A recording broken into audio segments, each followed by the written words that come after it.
بسم الله الرحمن الرحيم. إن الحمد لله نحمده ونستعينه ونستغفره ونعوذ بالله من شرور أنفسنا وسيئات أعمالنا.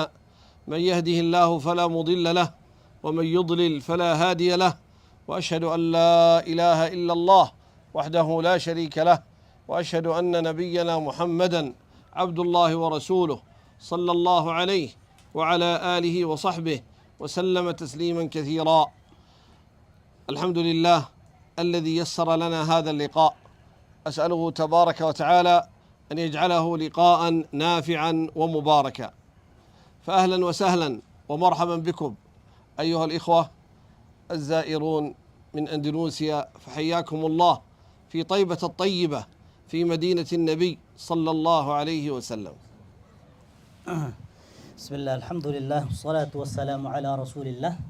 Setelah beliau memulai nasihatnya dengan pujian yang berisi tentang pujian kepada Allah subhanahu wa ta'ala, salawat kepada Nabi tercinta kita, Nabi Muhammad sallallahu alaihi wasallam, dan juga berisi tentang penetapan bahwa tiada Tuhan yang berhak disembah selain Allah, dan Nabi tercinta kita adalah hamba serta utusan Allah subhanahu wa ta'ala.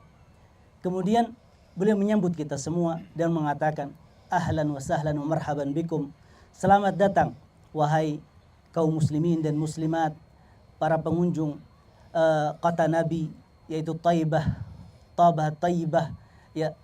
Semoga pertemuan kita kali ini bermanfaat insyaallah untuk kita semua dan menjadi bekal untuk kita bisa meraih pahala dari Allah subhanahu wa ta'ala.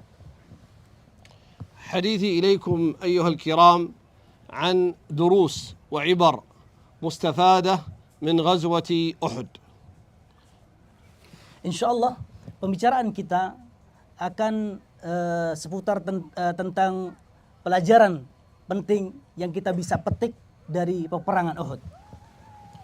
غزوة أحد غزوة من الغزوات العظيمة التي كان قائدها رسول الله صلى الله عليه وسلم، وقعت في السنة الثالثة من الهجرة، وكانت في شوال من تلك السنة.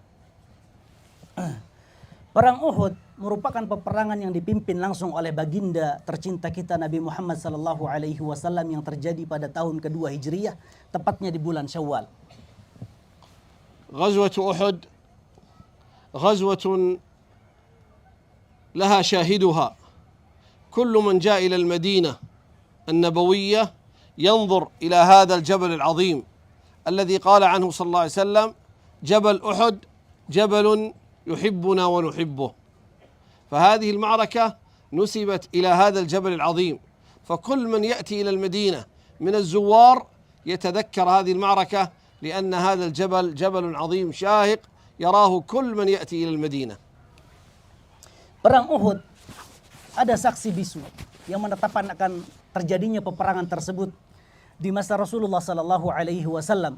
Karena perang Uhud dinisbatkan atau dinamakan dengan perang Uhud karena peperangan tersebut terjadi di sebuah gunung yang dinamakan dengan Gunung Uhud, yaitu gunung yang dicintai oleh Rasulullah sallallahu alaihi wasallam dan ia juga mencintai Rasulullah sallallahu alaihi wasallam. Semua pengunjung ke kota Nabi menyaksikan saksi tersebut, di mana dahulu tempat itu merupakan tempat bersejarah di saat terjadi peperangan antara Rasulullah sallallahu alaihi wasallam dengan musuh-musuhnya. هذه المعركة نحن نتحدث عن العبر والدروس، وهذا الذي ينبغي على كل مسلم أن يدرس سيرة الحبيب صلى الله عليه وسلم، ليس دراسة فقط للثقافة للمعرفة، لا، بل لأخذ الدروس. لقد كان في قصصهم عبرة لأولي الألباب. الدروس المستفادة التي يستفيدها المسلم في حياته، هذا هو المهم من معرفة السيرة ودراسة السيرة. Ya. Kita akan mengkaji tentang pelajaran-pelajaran yang dapat dipetik dari perang Uhud, dan ini seharusnya menjadi sikap dan karakter seorang muslim, yaitu berusaha untuk mempelajari sejarah Nabi Shallallahu Alaihi Wasallam punya, bukan hanya sekedar untuk mengetahui, akan tetapi mempelajari bagaimana pelajaran-pelajaran yang bisa dipetik secara langsung dari sejarah Nabi Shallallahu Alaihi Wasallam, sebagaimana yang telah diterangkan oleh Allah Subhanahu Wa Taala dalam Al-Quran. Laqad kana fi qasasihim ibrah. Sesungguhnya pada kisah-kisah yang disebutkan di dalam Al-Quran, itu kisah-kisah para nabi, terdapat pelajaran penting yang bisa dipetik oleh orang-orang yang berakal. Maka ini harusnya menjadi sikap kita semua sebagai seorang muslim dan muslimah, berusaha untuk mengkaji, memetik, mempelajari tentang sejarah yang pernah terjadi bersama Rasulullah sallallahu alaihi wasallam. الله تبارك وتعالى ذكر آيات في القرآن الكريم في سورة آل عمران تتحدث عن هذه الغزوة وعن الدروس المستفادة منها. فالقرآن قص علينا في سورة آل عمران بعض الأحداث التي حدثت لرسول الله صلى الله عليه وسلم والصحابة الكرام رضي الله عنهم في هذه الغزوة. Di dalam Al-Quran telah diabadikan ayat-ayat yang menceritakan tentang perang Uhud secara khusus, yaitu di dalam surat Al-Imran. Karena di dalam Al-Quran memang disebutkan sebagian kejadian yang pernah menimpa dan mengalami Rasulullah Sallallahu Alaihi Wasallam beserta para sahabatnya dari sirah dan sejarah beliau. Di antaranya adalah yang berkaitan dengan perang Uhud. يقول الله تبارك وتعالى في سورة آل عمران في افتتاح ذكر القصة: وإذ غدوت من أهلك تبوئ المؤمنين مقاعد للقتال والله سميع عليم. يذكر الله تبارك وتعالى: اذكر يا رسولنا لما خرجت في الغدو، إذ غدوت أي خرجت في الغدو في الصباح. وكان النبي صلى الله عليه وسلم خرج من المدينة في عصر يوم الجمعة خارجا إلى أحد، وفي الطريق بعد أن صلى المغرب والعشاء نام وبات في الطريق، ثم بعد ذلك لما أصبح بدأ يعد الجيش ويصف الصفوف ويبين أماكن كل واحد من الصحابة. الله تبارك وتعالى يقول: وإذ غدوت أي خرجت في الغدو من أهلك، تبوئ أي توطن وتبين للصحابة أين يقف كل واحد منهم. تبوئ المؤمنين مقاعد القتال والله سميع عليم. من الدروس المستفادة من هذا المقطع من السيرة أن من حسن الإدارة والتدبير مشاركة القائد والمسؤول في تنظيم الفريق الذي يديره وترتيب مسؤولياتهم وتحديد أولوياتهم. الرسول الكريم صلى الله عليه وسلم مع تواضعه، وهو ذو الشرف والمكانة العالية، فهو مع مكانة العالية شارك في هذه الغزوة بنفسه. كان يستطيع أن يقول: يا أبا بكر اخرج، يا فلان اخرج أنت القائد، لا، بل خرج بنفسه. ففيه شجاعة، تضحية، لأنه ربما يقتل، ومع ذلك هو بنفسه رتب الصحابة بعدما صلى الفجر، رتب الصحابة: أنت في الميمنة، أنت في الميسرة، أنت في القلب، أنت في المقدمة، أنت في المؤخرة. هذا تهيئة، تعبئة للقتال. شارك بنفسه صلى الله عليه وسلم. من الفوائد التي يستفيدها المسلم: إذا أردت أن تكون ناجحا في إدارة مدرسة، في إدارة فريق، في إدارة مجتمع، لابد أن تكون مخالطا لهم. الداعية ينبغي أن يكون بين المدعوين.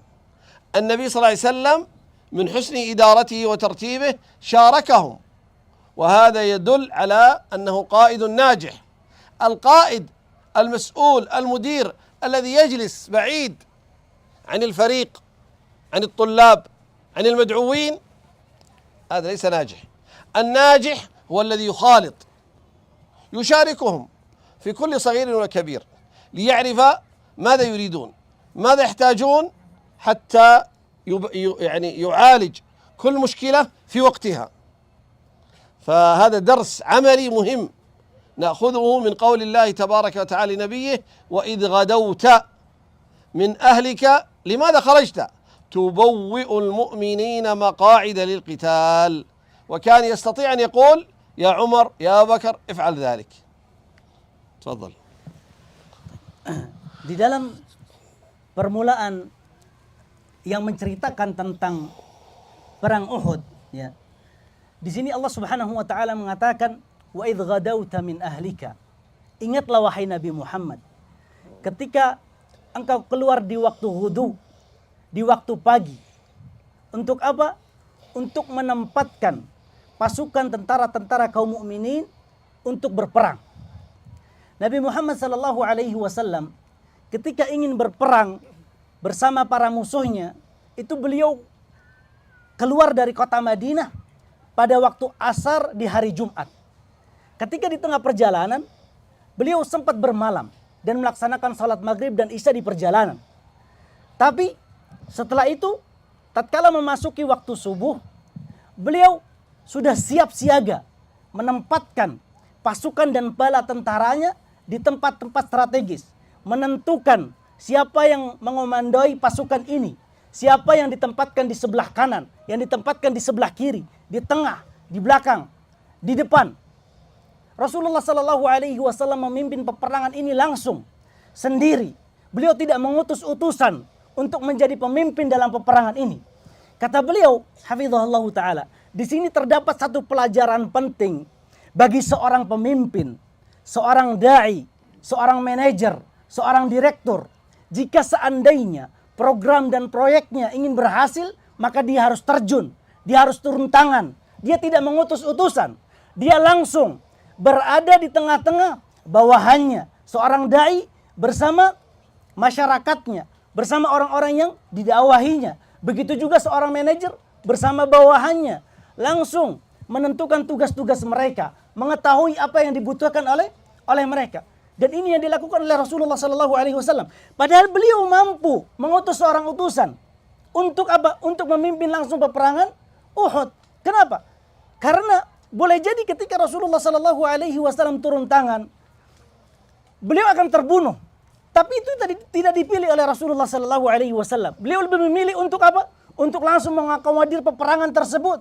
Dan beliau ini merupakan salah satu sifat keberanian beliau. Beliau tidak takut mati. Beliau langsung memimpin peperangan tersebut. Tujuannya apa? Tujuannya untuk apa? Menebarkan di tengah-tengah para sahabat bahwa seorang pemimpin yang sukses adalah yang membersamai para kaumnya, para masyarakatnya, dan juga orang-orang yang di sekitarnya. Ya. من الدروس من غزوة أحد أن الإنسان إذا أصابته وساوس أو خطرات سيئة تدعوه إلى فعل منكر أو تقصير في واجب، فعليه أن يتوكل على الله وأن يعزم على ما أراد الله ويمضي فيما أراده من خير، ولا يلتفت إلى هذه الوساوس وهذه الخطرات السيئة. وذلك أن الله تبارك وتعالى يقول: إذ همت طائفتان منكم أن تفشلا والله وليهما وعلى الله فليتوكل المؤمنون.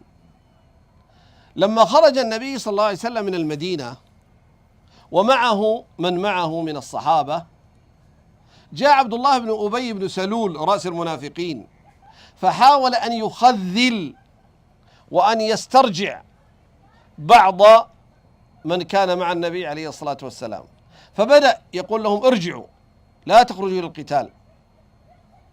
فكان من ضمن من تحدثهم عبد الله بن أبي بن سلول بنو حارثة وبنو سليمة، وهم من الأنصار من الخزرج والأوس، هذه قبيلة وهذه قبيلة، بنو حارثة وبنو الخزرج. فهاتان القبيلتان همتا، يعني جاءتهم خطرات. لما أراد عبد الله بن أبي يرجعهم بدأ كل واحد يفكر: لماذا نخرج؟ لماذا نقاتل؟ نرجع إلى المدينة. لكن هذا هم، هذا من الشيطان. أرادوا أن يتركوا رسول الله صلى الله عليه وسلم، أن لا ينصروه. الله تبارك وتعالى قال: إذ همت. ما هو الهم؟ الخطرات التي وقعت في نفوسهم أن يرجعوا بسبب عبد الله بن أبي.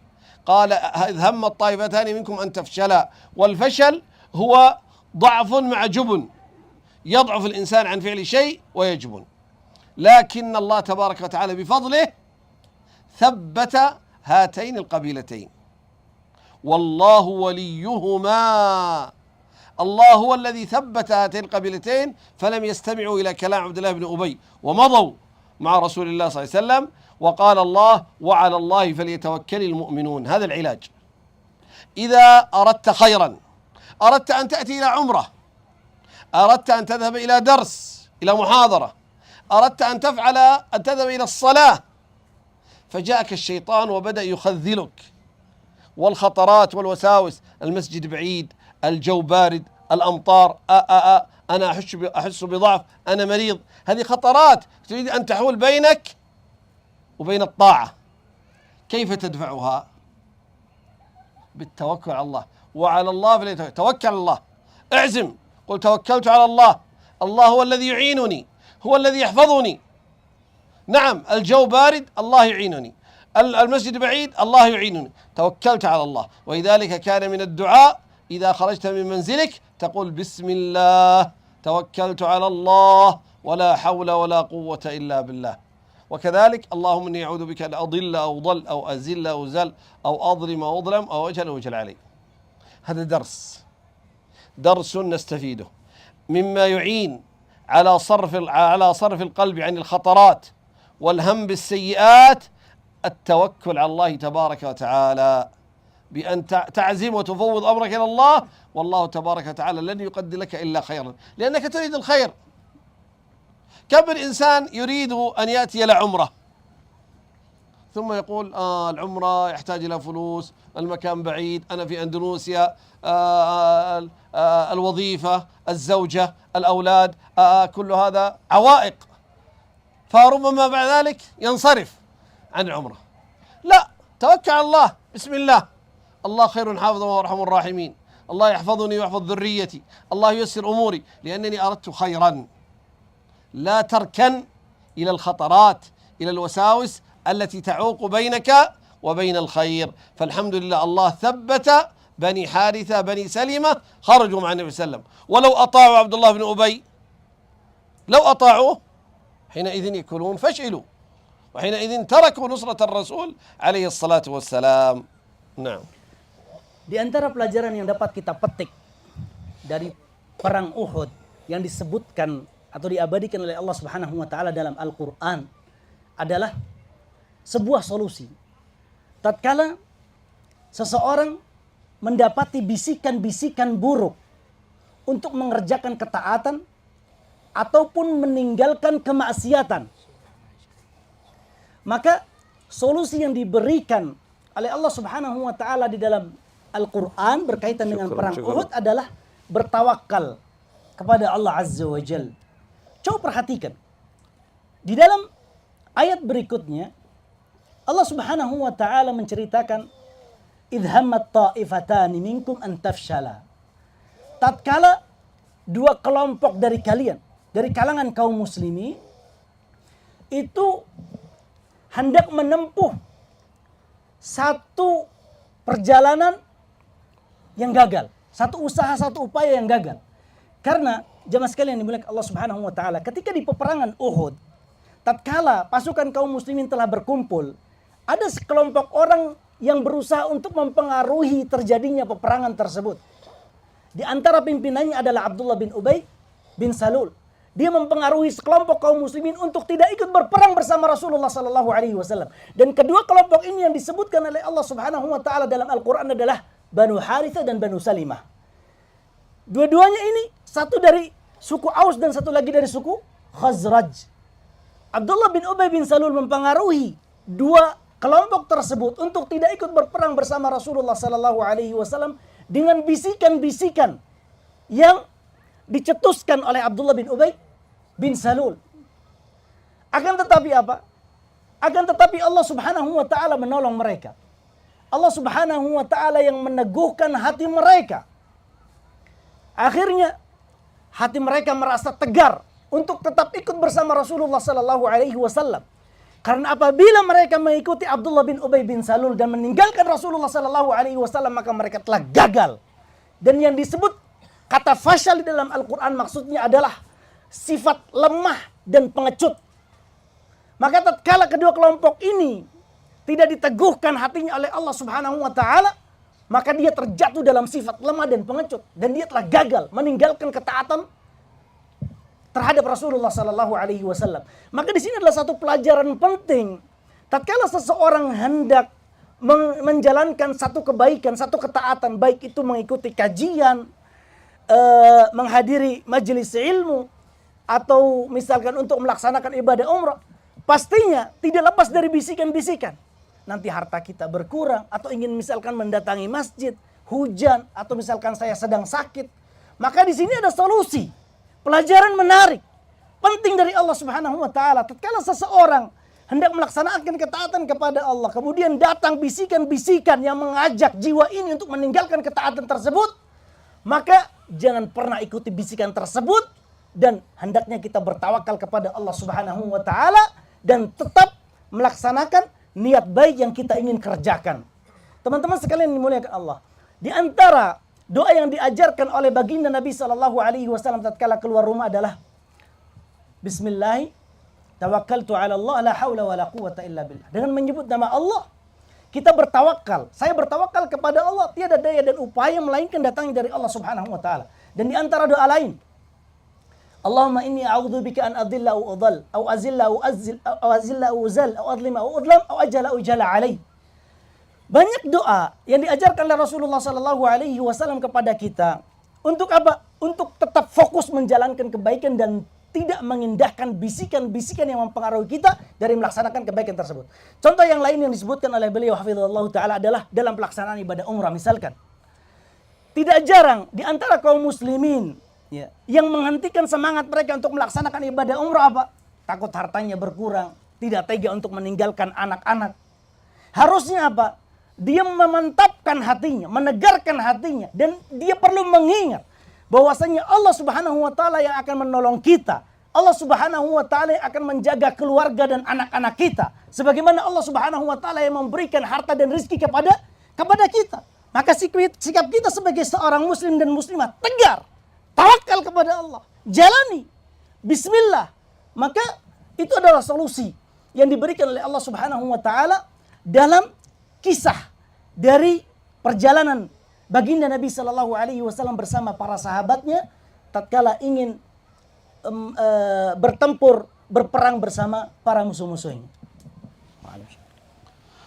من الدروس والعبر التي ذكرها الله تبارك وتعالى في سورة آل عمران وهي مستنبطة كذلك من قصة غزوة أحد أن النصر والهزيمة ليس له ارتباط بالعدد أو بالعدة، لا. هذا التفكير الذي دائما يفكر فيه الناس أن الفئة الأكثر هي التي تغلب، أن الفئة التي عددها كثير وعندها عتاد هي التي تغلب، لا. بل الله تبارك وتعالى ذكر ذلك في القرآن: وكم من فئة قليلة غلبت فئة كثيرة بإذن الله. هنا يسجل الله ذلك، لأن من ضمن الأشياء التي حصلت لبعض الصحابة رضي الله عنهم أن عبد الله بن أبي حاول مع غير بني حارثة وبني بني سلمة، فحاول مع آخرين من المنافقين فانخذلوا ورجع ب300 غير هاتين القبيلتين، فصار عدد المسلمين 700 وعدد الكفار قرابة 1000 أو زيادة. فبعض الصحابة رضي الله عنهم دخلهم وأتاهم الشيطان: أنتم قليل، فئة قليلة، كيف تقاتلون هؤلاء القوم؟ فالله تبارك وتعالى ذكرهم بشيء حاصل وقع. قال تعالى: ولقد نصركم الله ببدر وأنتم أذلة قليل 319. فاتقوا الله لعلكم تشكرون.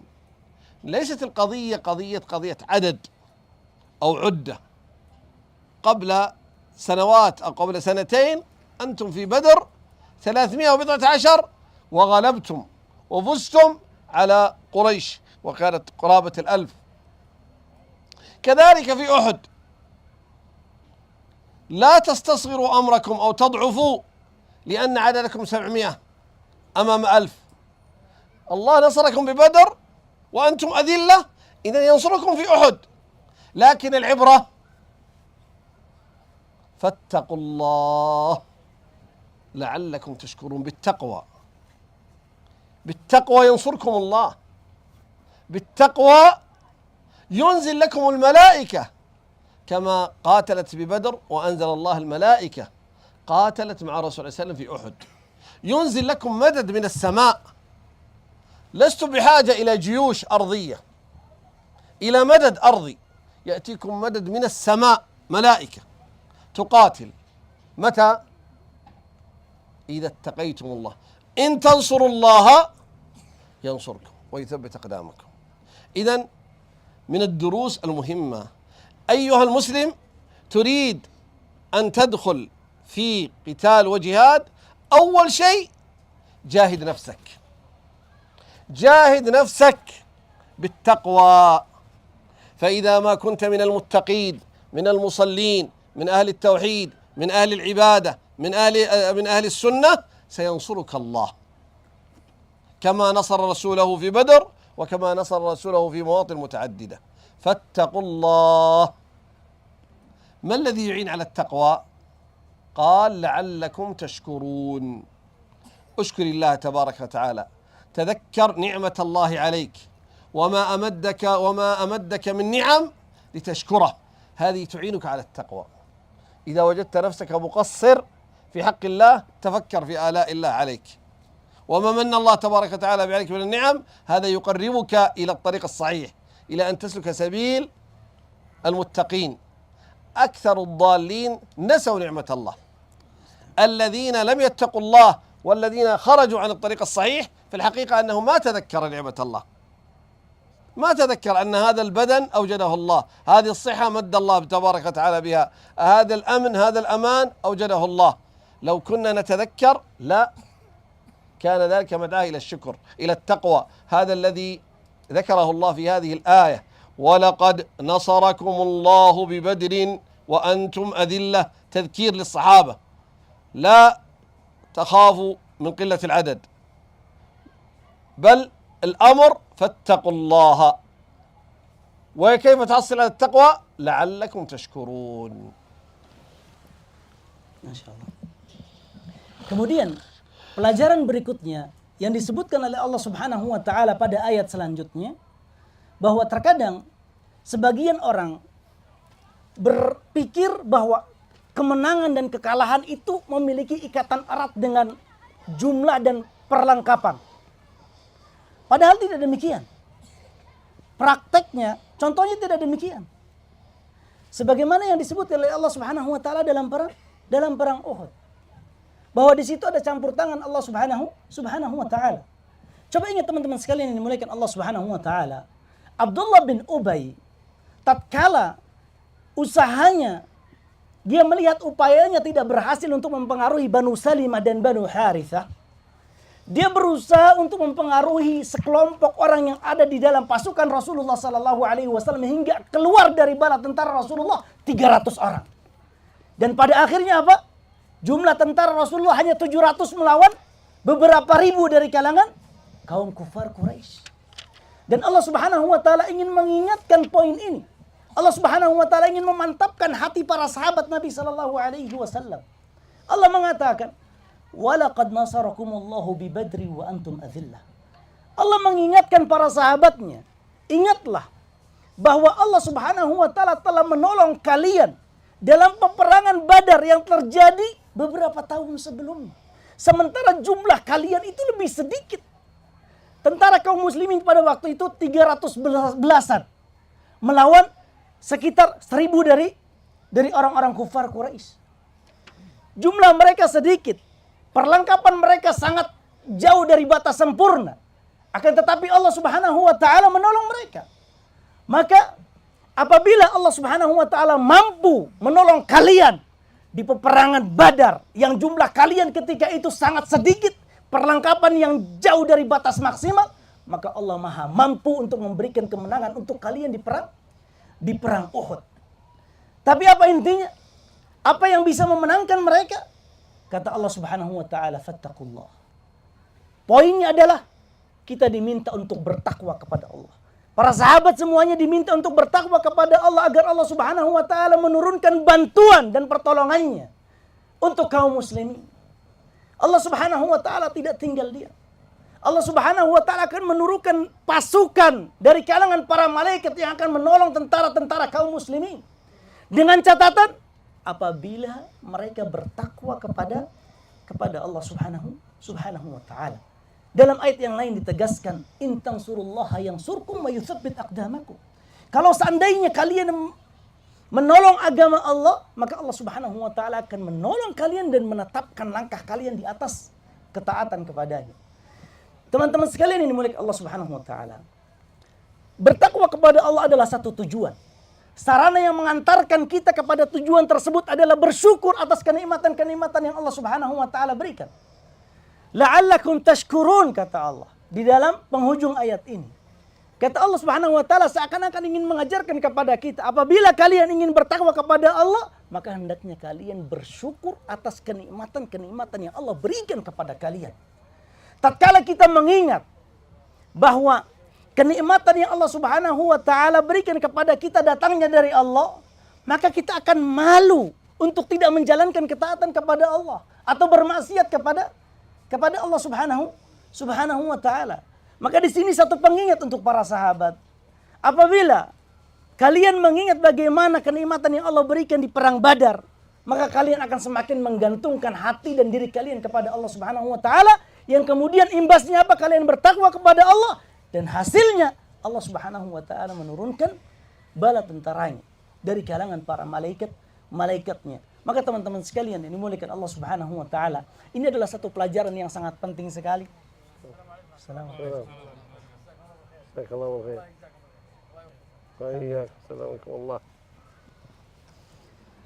Maka ini adalah satu pelajaran penting bahwa apabila seseorang itu berada di atas tauhid, seseorang berada di atas manhaj Ahlus Sunnah wal Jamaah, dia mengingat kenikmatan-kenikmatan yang Allah Subhanahu wa taala berikan kepada dia, maka dia akan meraih ketakwaan tersebut kepada Allah Azza wa Jalla. Kebanyakan orang-orang yang jauh dari jalan Allah Subhanahu wa taala yang menyelisihi metode dan manhaj Ahlus Sunnah karena mereka tidak mengingat kenikmatan-kenikmatan yang Allah berikan kepada mereka.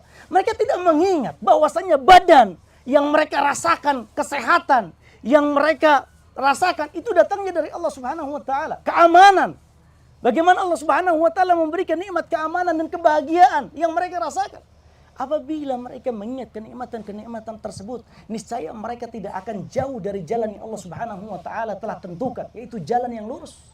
Maka ini penting teman-teman sekalian dimulai Allah Subhanahu wa taala, karena ini yang terjadi di tengah pemikiran masyarakat, bahwa mereka selalu mengikatkan dengan jumlah dan juga perlengkapan, persiapan. Lupa di sana ada pertolongan dari Allah Subhanahu wa taala, dan sarananya adalah bersyukur kepada Allah. Ketika kita bersyukur, mengingat kenikmatan-kenikmatan yang Allah berikan, maka kita akan bertakwa kepada Allah dan Allah akan menurunkan pertolongannya. من الدروس والعبر من غزوة أحد أن نعرف ماذا أصاب رسول الله صلى الله عليه وسلم من البلاء وماذا نزل به من الجراحات، حيث حصل للرسول صلى الله عليه وسلم في غزوة أحد من الألم النفسي والحسي ما لم يحصل له في غزوة أخرى. رسول الله صلى الله عليه وسلم في هذه الغزوة أصيب إصابات بالغة في جسمه، أحاط به المشركون، جرحوه في رأسه، كسروا رباعيته. قال سهل بن سعد رضي الله عنه: جرح وجه رسول الله صلى الله عليه وسلم وكسرت رباعيته وهشمت البيضة على رأسه. البيضة هي الطاقية من حديد يتخذها المقاتل حتى إذا جاءت السيوف أو الرماح لا تصل إلى الرأس مباشرة، بل هناك طاقية من حديد يقال لها بيضة. هذه البيضة هشمت، ضربت وشقت. فكانت فاطمة بنت رسول الله صلى الله عليه وسلم تغسل الدم، وكان علي بن أبي طالب يسكب عليها بالمجن بالترس. فلما رأت فاطمة أن الماء لا يزيد الدم إلا كثرة أخذت قطعة حصير فأحرقته، ثم صار رمادا حتى ألصقته بالجرح، وكان من ضمن الجروح الشفة السفلى انشقت وأصحب الدم وأصعد ينزف، ومعروف أن هذا المكان صعب لأنه دم قوي نزيف، والسن قد انكسر، والوجنة كذلك قد دخلت فيهما حلقة المغفر، فوجه النبي صلى الله عليه وسلم مليء بالدماء صلوات الله وسلامه عليه. ثم ألصقته بالجرح فاستمسك.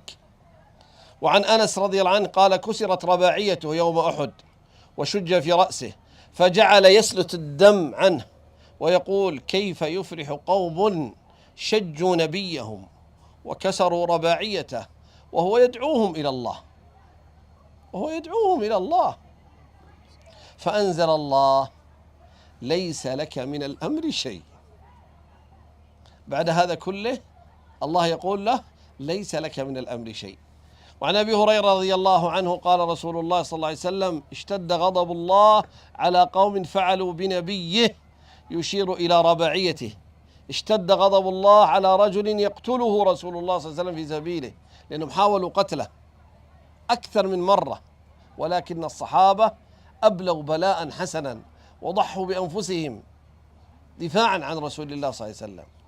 عن عبد الله رضي الله عنه قال: كأني أنظر إلى رسول الله يحكي نبيا من الأنبياء ضربه قومه وهو يمسح الدم عن وجهه ويقول: رب اغفر لقومي فإنهم لا يعلمون. النبي صلى الله عليه وسلم وقف من هذه الأفعال موقفين: موقف فيه دعاء لهم بالمغفرة والرحمة، لكن هناك صناديد قريش الذي يعرف أنهم هم الذين ألبوا وكان لهم التدبير الكبير في هذه الغزوة، كان بعدما رجع إلى المدينة يصلي صلاة الفجر، فإذا ما انتهى من الركعة الثانية قام ورفع يديه يدعو عليهم: اللهم العن فلانا، اللهم العن فلانا، اللهم العن فلانا، يسميهم، يدعو على أبي سفيان ومن معه، لأن هؤلاء هم الصناديد، هم الذين هم أئمة الكفر الذين ألبوا البقية من الكافرين، فهو يدعو عليهم باللعنة. فأنزل الله: ليس لك من الأمر شيء. سأعقب على ذلك إن شاء الله. Kemudian di antara pelajaran yang bisa kita petik dari kisah yang disebutkan oleh Allah Subhanahu wa taala pada ayat berikutnya, hendaknya setiap muslim selalu mengingat ujian dan beban yang ditimpakan kepada baginda Nabi sallallahu alaihi wasallam pada perang Uhud. Dalam perang ini, Nabi tercinta kita Nabi Muhammad sallallahu alaihi wasallam diuji dengan ujian yang cukup berat. Ujian ini tidak hanya berbentuk ujian yang menyerang fisik beliau, akan tetapi juga menyerang mental beliau. Ya. Kita harus mengingat tentang ujian ini, bahwa Nabi tercinta kita Nabi Muhammad sallallahu alaihi wasallam diberikan ujian yang sangat berat. Sampai-sampai Nabi sallallahu alaihi wasallam mengatakan, bagaimana mungkin satu kaum akan bahagia tatkala mereka melukai Nabi mereka. Apa yang dilakukan oleh Nabi sallallahu alaihi wasallam? Justru Nabi sallallahu alaihi wasallam mengajak mereka kepada Allah Subhanahu wa taala. Nabi SAW tidak menginginkan keburukan untuk mereka, justru menginginkan kebaikan. Teman-teman sekalian yang dimuliakan Allah Subhanahu wa taala. Di perang Uhud, Nabi SAW mendapatkan luka yang sangat luar biasa, mencucurkan banyak darah di mukanya. Padahal kita semua tahu bahwa tatkala Nabi SAW memimpin peperangan tersebut, beliau memakai topi baja.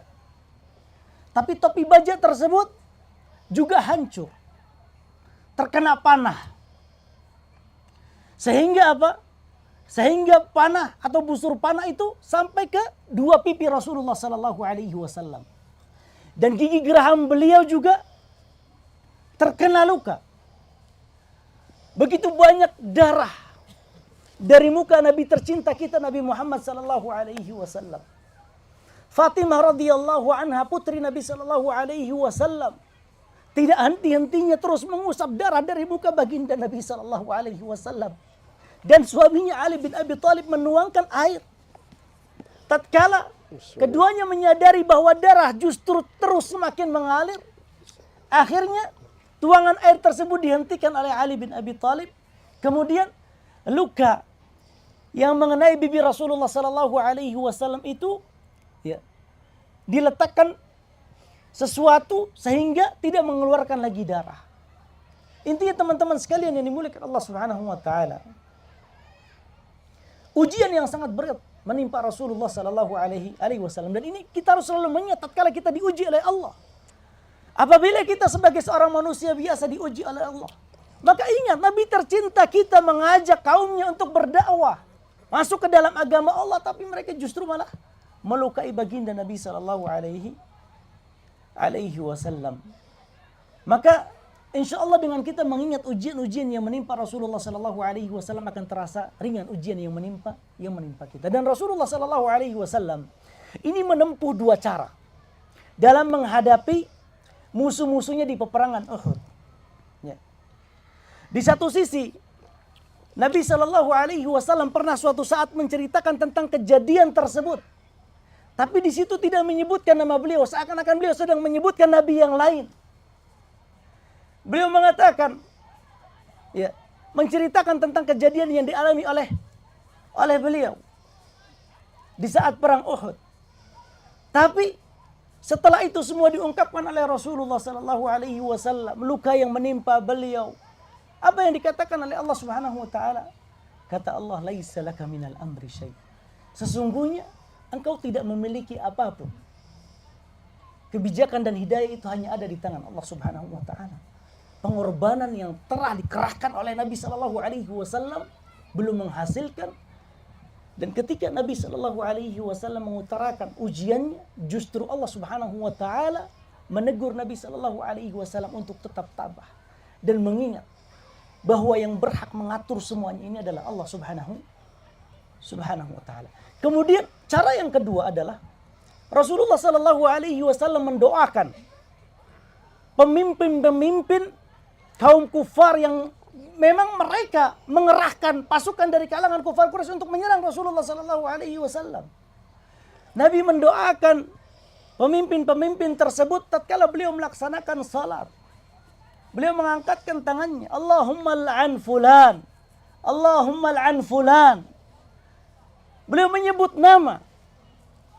Karena apa?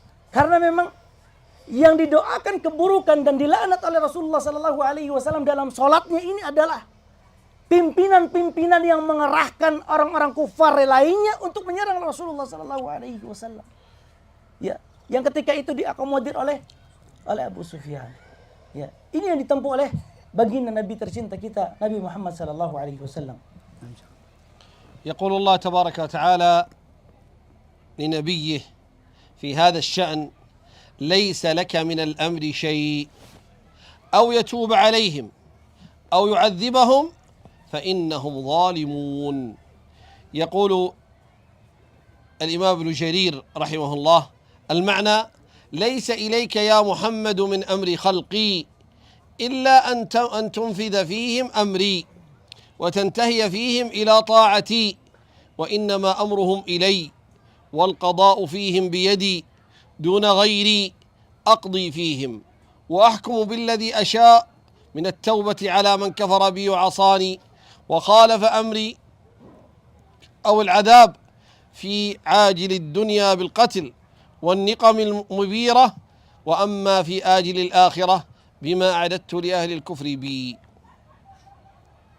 هؤلاء الذين كان يدعو عليهم النبي صلى الله عليه وسلم وهم يستحقون ذلك، قال صلى الله عليه وسلم، يقول الله تبارك وتعالى لنبيه: ليس لك من أمر شيء، لا تدعو عليهم، لأن الدعوة عليهم باللعن معنى ذلك أن يطردهم الله من رحمته وأنهم لن يسلموا أبدا. فقال الله لنبيه: لا، هذا الأمر ليس إليك، وما يدريك، أو يتوب عليهم، وقد تاب الله عليهم. هؤلاء الذين كان يدعو عليهم النبي صلى الله عليه وسلم وهم صناديد قريش الذين ألبوا ودعوا إلى قتاله، قد من الله عليهم بالتوبة رضي الله عنه. ومنهم أبو سفيان صخر بن حرب، كان قائد قريش، لقد أسلم رضي الله عنه، ومن كان معه في غزوة بدر أسلموا. هذا درس من دروس ذلك أن النبي صلى الله عليه وسلم لا يعلم الغيب. النبي صلى الله عليه وسلم ما كان يعلم الغيب أن أبا سفيان سيسلم، هو له الحاضر أن أبا سفيان يقاتلني وهو عدو لي، يؤلب قريش ومن معهم ضدي، انظر ماذا فعل الله، ماذا فعل بي يا رب، فعليك به، العنه. لو كان يعلم الغيب وأنه سيسلم ويكون من الصحابة الكرام الذين سيناصرون النبي صلى الله عليه وسلم في المعارك، هل يدعو عليه؟ لا. فإذا هذا من أكبر الأدلة على أن النبي صلى الله عليه وسلم لا يعلم الغيب، لا يعلم من الغيب إلا ما علمه الله. لأن هناك إخواني من ربما استجر بعض الناس وغلا بالنبي صلى الله عليه وسلم فقال النبي صلى الله عليه وسلم يعلم الغيب، لا، بل كما قال ربه: ليس لك من الأمر شيء، لا يتبع عليهم باللعنة. والنبي صلى الله عليه وسلم قد صرح بذلك: لو كنت أعلم الغيب لاستكثرت من الخير وما مسني السوء. فهذه مسألة وفائدة عقدية وعملية من هذه الغزوة. النبي صلى الله عليه وسلم ما يعلم الغيب، وإذا كان يدعو عليهم باللعنة، مع أن الله في بعد سنين آمنوا وأسلموا. هذا دليل ما كان يعلم الغيب. تفضل. Kemudian di antara pelajaran berikutnya berkaitan dengan ayat ini, ketika Rasulullah Shallallahu Alaihi Wasallam mendoakan pimpinan orang-orang kufar yang ketika itu memerangi Rasulullah Shallallahu Alaihi Wasallam, Nabi mendoakan melaknat mereka. Tapi jawaban Allah Subhanahu Wa Taala kepada Nabi tercinta kita adalah: laisa laka minal amri syai. Ketahuilah bahwasanya Nabi Muhammad, sesungguhnya ini bukan urusanmu. Ini adalah urusan Allah Subhanahu Wa Taala. Boleh jadi Allah Subhanahu Wa Taala menerima taubat mereka, atau boleh jadi juga Allah Subhanahu Wa Taala mengadab mereka. Maka teman-teman sekalian yang dimuliakan Allah Subhanahu Wa Taala, beliau menyebutkan satu tafsir dari Ibnu Jarir At-Tabari yang intinya kurang lebih di sini Allah Subhanahu Wa Taala ingin mengajarkan kepada Nabi Muhammad Sallallahu Alaihi Wasallam bahwa tugasnya adalah menjelaskan dan mengajak mereka untuk masuk ke dalam agama Allah Subhanahu Wa Taala. Akan tetapi yang mengatur mereka, yang membuat mereka menerima hidayah tersebut ataukah tidak, yang mengatur urusan mereka di akhirat nanti, itu adalah urusan Allah Subhanahu Wa Taala. Di sini Allah Subhanahu Wa Taala ingin menegur Nabi tercinta kita Nabi Muhammad Sallallahu Alaihi Wasallam bahwa itu semua ada di tangan Allah. Betul, engkau telah dilukai, beban yang sangat berat menimpa engkau wahai Nabi Muhammad. Akan tetapi engkau perlu mengingat bahwa yang memiliki hak untuk mengatur orang-orang kufar yang menyerang engkau adalah hanya Allah Subhanahu Wa Taala semata. Teman-teman sekalian dimuliakan Allah Subhanahu Wa Taala. Di sini ada satu pelajaran menarik berkaitan dengan praktek keseharian kita dan juga berkaitan dengan keyakinan. Bahwa ingat bahwa Nabi Muhammad Sallallahu Alaihi Wasallam, dari sini kita tahu bahwa beliau tidak mengetahui satu hal yang gaib. Kalau seandainya Nabi Shallallahu Alaihi Wasallam mengetahui satu hal yang gaib, apakah beliau akan mendoakan Abu Sufyan yang justru kelak setelahnya masuk ke dalam agama Islam? Beliau tidak akan mendoakan Abu Sufyan. Dan betapa banyak di antara mereka yang memerangi Rasulullah di perang Uhud, Allah Subhanahu Wa Taala menerima taubat mereka, yang kemudian mereka masuk ke dalam agama Islam dan menolong serta membela Rasulullah Shallallahu Alaihi Wasallam bersama kaum mukminin lainnya. Maka dari sini kita mengetahui bahwa Nabi tercinta kita tidak mengetahui alam gaib. Ada sebagian orang yang bersikap berlebihan terhadap Nabi Muhammad SAW sehingga menetapkan bahwasanya beliau mengetahui alam gaib. Tidakkah dia mengingat bahwa Nabi Muhammad sendiri telah mengatakan secara tegas dan ini diabadikan di dalam Al-Quran.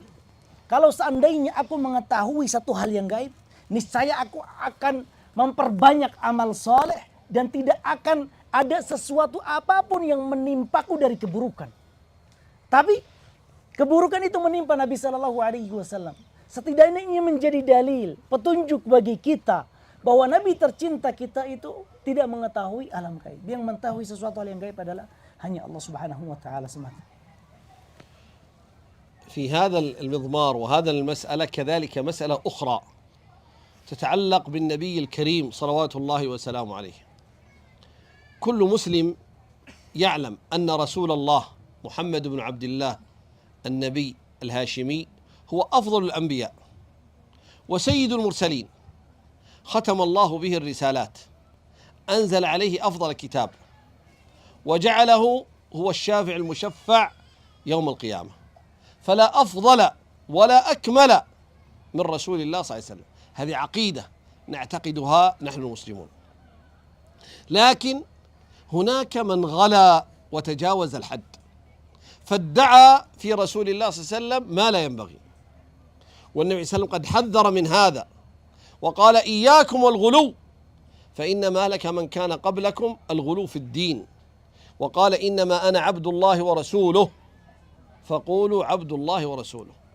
ولما جاءه بعض الناس يريد أن يفخمه ويعظم أمره، يا سيدنا وابن سيدنا يا خيرنا وابن خيرنا، قال قولوا بقولكم أو بعض قولكم لا يستجرينكم الشيطان، لا يأخذ بكم الشيطان حتى تقعوا في الأمر المحرم، لا تطروني كما أطرت النصارى ابن مريم، إنما أنا عبد فقولوا عبد الله ورسوله.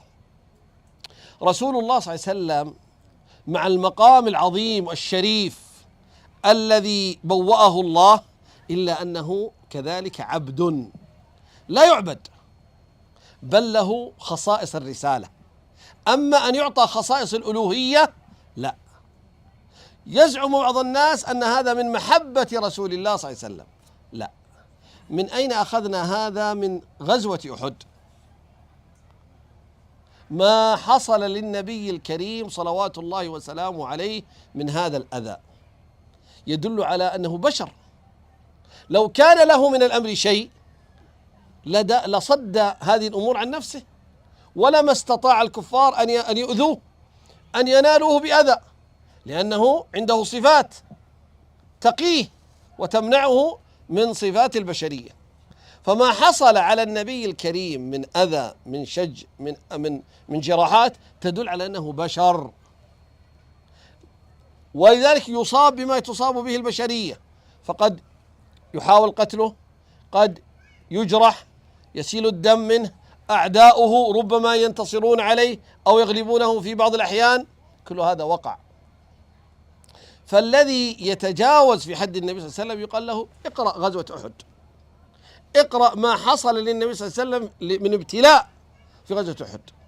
يقول العلماء ولعل هذا من حكمة الله، الله قادر أن يحمي نبيه، الله قادر أن يحمي نبيه، ينزل الملائكة وقد أنزلهم، فيستطيع أن يصدهم، يصد قريش، ولا يستطيع أن ينالوا من الرسول صلى الله عليه وسلم ولا مقدار أنملة ولا بشوكة، لكن الله سلط المشركين على الرسول صلى الله عليه وسلم فأصابوه في وجنته، أصابوه في رباعيته، أصابوه في شفته، أصابوه في لأمة في البيضة. قال العلماء من الحكمة ليبين للناس بشريته، هذا نبي، لا تظنون أنه إله، بدليل انظروا قد يحصل له ما يحصل لكم، ولكن ربه قادر أن يحميه، لكنه هنا أراد أن يبين بشريته، وإلا فذاك. هذا يدخل في قوله تعالى ليس لك من الأمر شيء، الأمر أمر الله، أراد أن يحفظك حفظك في غار ثور. يقف المشركون على غار ثور عند الهجرة يستطيع أن يدخلوا عليك أنت أبو بكر في الغار، لكن الله يحجب أبصارهم، ما يستطيع أن ينظروا. يقول أبو بكر: لو نظر أحدهم إلى موضع قدمه لرآنا في الغار، لكن الله حجبهم، يبحثون يمين يسار ما يعرفون أنه محمد. محمد أمامهم في الغار، حماه ربه. ثاني اثنين إذ هما في الغار إذ يقول لصاحبه لا تحزن إن الله معنا. الله معنا، طيب أين هو في أحد؟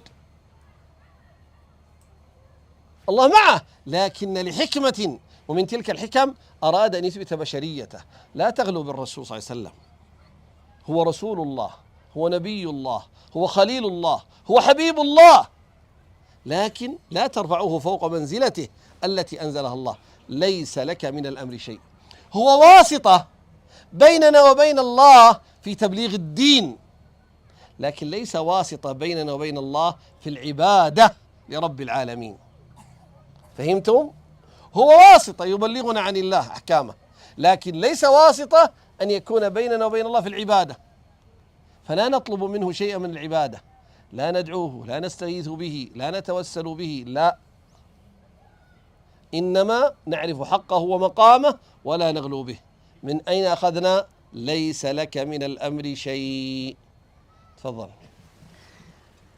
Baik, masih berkaitan dengan hal ini, berkaitan dengan ayat ini. Di sini ada satu hal yang perlu untuk kita perhatikan. Di satu sisi, kita harus menetapkan bahwa Nabi tercinta kita adalah Nabi yang paling mulia. Beliau adalah kekasih Allah Subhanahu wa taala, penutup para nabi dan rasul. Diturunkan kepada beliau mukjizat terbaik daripada mukjizat yang diturunkan kepada nabi-nabi sebelumnya. Ini kita tetapkan.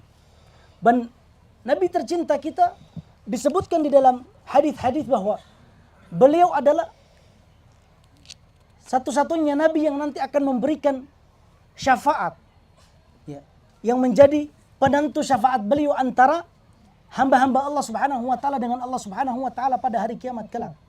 Di satu sisi kita mengagungkan, memuliakan Rasulullah sallallahu alaihi wasallam karena beliau adalah sosok nabi terbaik dan penutup para nabi dan rasul. Tapi di sisi yang lain, kita juga perlu mengingat bahwa kita tidak boleh berlebihan kepada Nabi Muhammad sallallahu alaihi wasallam.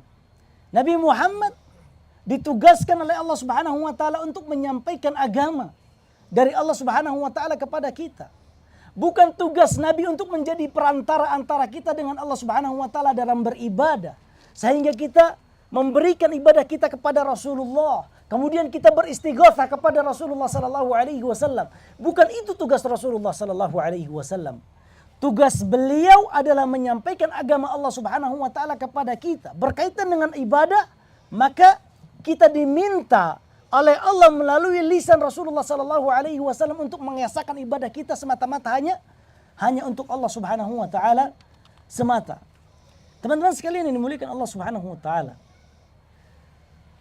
tatkala kita mengetahui dan meyakini bahwasanya Nabi Muhammad adalah nabi terbaik, tetapi Allah Subhanahu wa taala memberikan ujian kepada beliau di perang Uhud.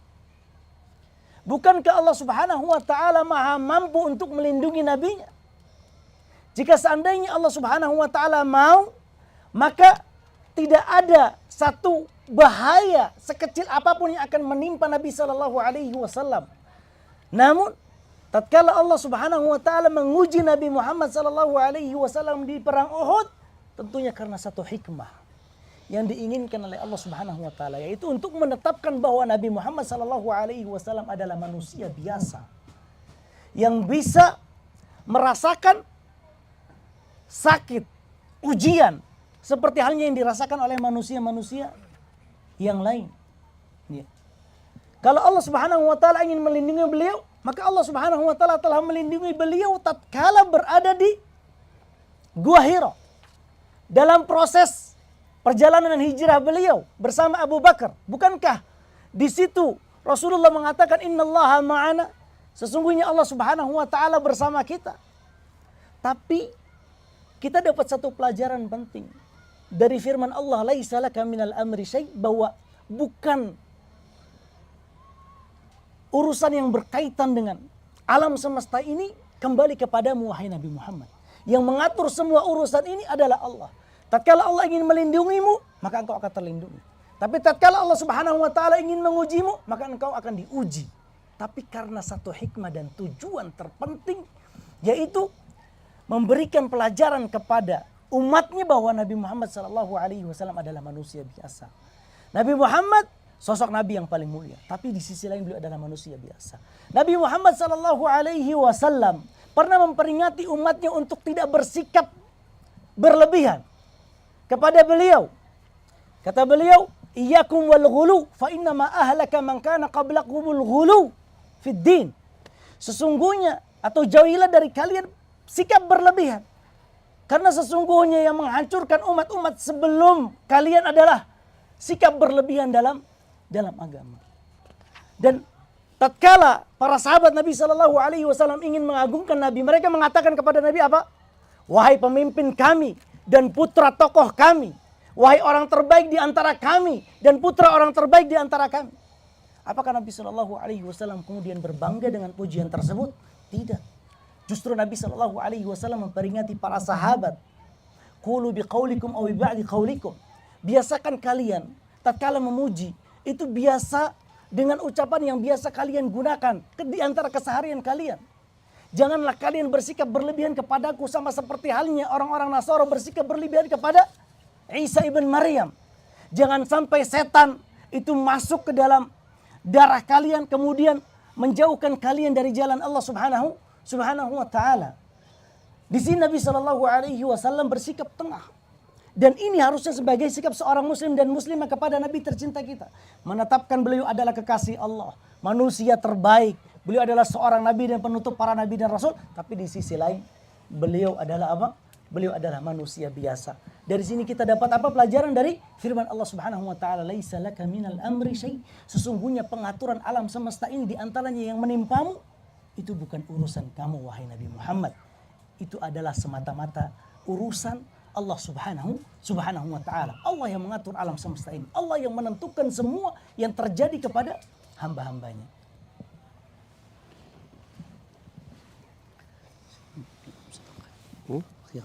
خمس دقائق عشان دقيقتين ونص ودقيقتين ونص. بقي فائدتان. 2:30 و2:30 يكفي. الفائدة المهمة كذلك من دروس غزوة أحد أثر أو شؤم معصية الرسول صلى الله عليه وسلم على المجتمع الإسلامي. المعصية لها أثر ولها شؤم، وقد أوسع الكلام في ذلك ابن القيم رحمه الله في كتابه الجواب الكافي لمن سأل عن الدواء الشافي أو الداء والدواء. الذنوب والمعاصي لها أثر سيء على ابن آدم. ظهر الفساد في البر والبحر بما كتبت أيدي الناس وما أصابكم من مصيبة فبما كتبت أيديكم ويعفو عن كثير. هذه سنة كونية جعلها الله. إن أطعنا الله كتب لنا النجاح. ولو أن أهل القرى آمنوا واتقوا لفتحنا عليهم بركات من السماء والأرض. تأتي البركات، الأمطار، الخيرات. وإذا عصينا الله جاء القحط، جاء الجفاف، جاءت الحروب، جاء الخوف، جاءت الأمراض. في أحد درس واضح على كيف كان شؤم المعصية.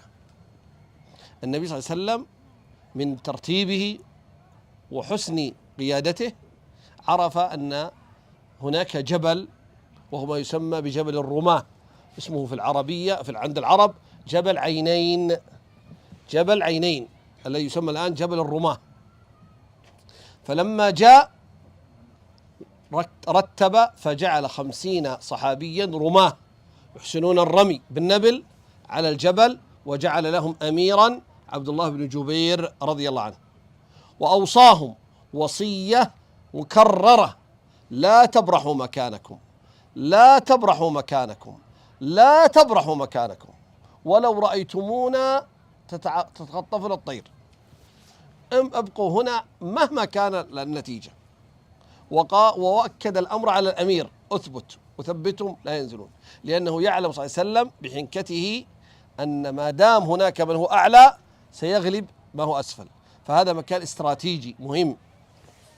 بدأت المعركة، الغلبة للمسلمين، فأصبح المسلمون يتقدمون على معسكر المشركين، يحصدونهم حصدا، يقتلونهم، من حاول يتقدم الرماة يرمونه بالنبل، فانكشف جيش الكفار حتى وصل المسلمون إلى المعسكر، إلى الخيام التي فيها أمتعتهم، والنساء اللاتي جئنا من الكفار أصبحن يهربن في الجبال من شدة ما حصل من القتل. اللواء، الراية، سقطت عدة مرات من قبل المشركين، وقتل من يحمل الراية وهم قرابة 7 أو أكثر من ذلك. فالانتصار واضح كان في أول المعركة بفضل الله. فلما رأى الرماة هذا الأمر قالوا إذن انتهت المعركة، ننزل ونأخذ من الغنائم كما يأخذ إخواننا، والمعركة انتهت، فما حاجتنا إلى البقاء. قال لهم أميرهم من هو؟ عبد الله بن جبير. قال صلى الله عليه وسلم لا تبرحوا مكانكم، لا تبرحوا. قالوا لا، النبي صلى الله عليه وسلم قمرنا لما نكون في معركة، في جيش، في قتال، لا يوجد قتال. هربوا المشركون، هربوا، انظر تركوا المكان، هيا انتهت المعركة. فنزلوا وعصوا الرسول صلى الله عليه وسلم وعصوا الأمير. بقي على الجبل 10 و40 نزلوا. فانتبه لذلك من؟ خالد بن الوليد رضي عنه، وذاك إذ ذاك كان مشركا، فانتبه إلى الجبل. جبل ايش اسمه؟ عينين. فالتف من وراء الجبل وقاتل 10 فماتوا، قتلهم، ثم هو صعد المكان فصار هو الأعلى، فصار يرمي الآن المسلمين من الخلف. فالمسلمون ارتابوا، من الذي يقاتلون من الخلف؟ نحن ندري أن الذي وراءنا هم أصحابنا من الرماة، والمشركون أمامنا وقد انهزموا، من الآن الذي سيقتل ويرمي علينا من الخلف؟ فاختلط الأمر عليهم، فأصبح يقتل بعضهم بعضا، يظنون أن اللي وراءهم من المنافقين أو من اليهود، فرجعوا إليهم يقاتلون، هم كفار. وانتبه الذين فروا من الكفار ورجعوا، فأصبح المسلمون في الوسط. فحصل للنبي صلى الله عليه وسلم ما حصل، قتل 70 صحابيا. هذه الجراحات النفسية. قتل عم رسول الله صلى الله عليه وسلم، أسد الله وأسد رسوله، حمزة بن عبد المطلب. قتل مصعب بن عمير، قتل عبد الله بن جبير أمير الرماة، قتل عبد الله بن جحش، قتل 70 صحابيا، بل ومثل بهم. فلما مر النبي صلى الله عليه وسلم عليهم